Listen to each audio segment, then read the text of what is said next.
So, it's day one of the hunt. First things we're going to do is zero the rifle. Now, as you can see, we've got a bipod on, which is slightly unusual for the Ruger number 1.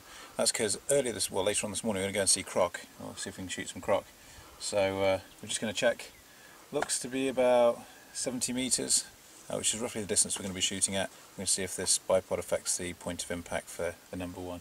We've already checked it on the range back home, but it should be okay. But let's see.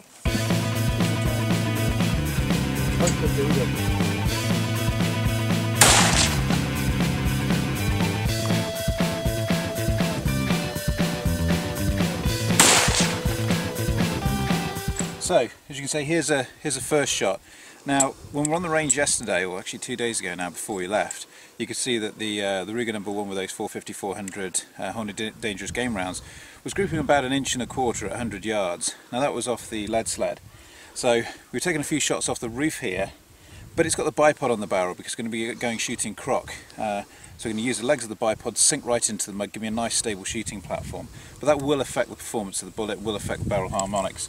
And as you can see, the first shot is about 1 inch high. That's actually about 3.5 inches over to the right. So second shot, pulled it back in line, still shooting a little bit too high. Third shot, I think it danced around on the roof, and then we moved it in. So now we're shooting, that's like less than half an inch from centre at 86 metres, which is probably about where we want to be. Now the circumference of the target would be spine shooting the croc, so we're going to need to be in all of our shots within this circle to make sure that we hit that critical area.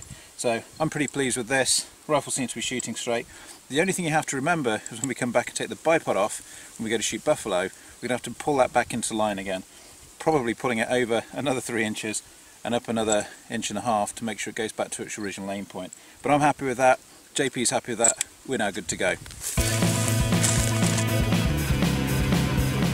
So it's Mozambique and it's day one, and we're here with Gavin Ingram from Nduna Hunting Safaris.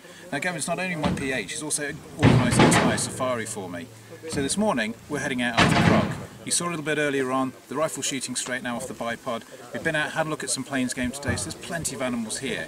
We're going to head down, try and knock a few of the big crocs over. The tide is in our favour, so hopefully it's moving out quickly, it'll expose the bigger crocs, and they'll enjoy themselves out in the sunshine. So now is the perfect conditions to get ourselves our monster croc.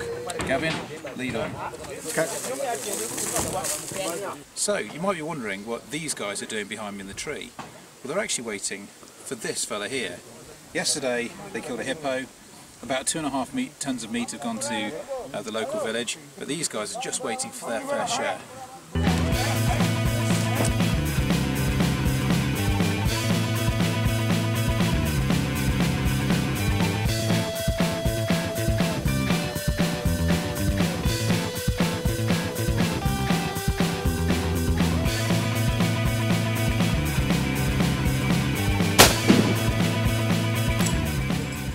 So, day one in Mozambique with Nduna Hunting Safaris, and they deliver this phenomenal 13-foot trophy croc, and what a magnificent beast.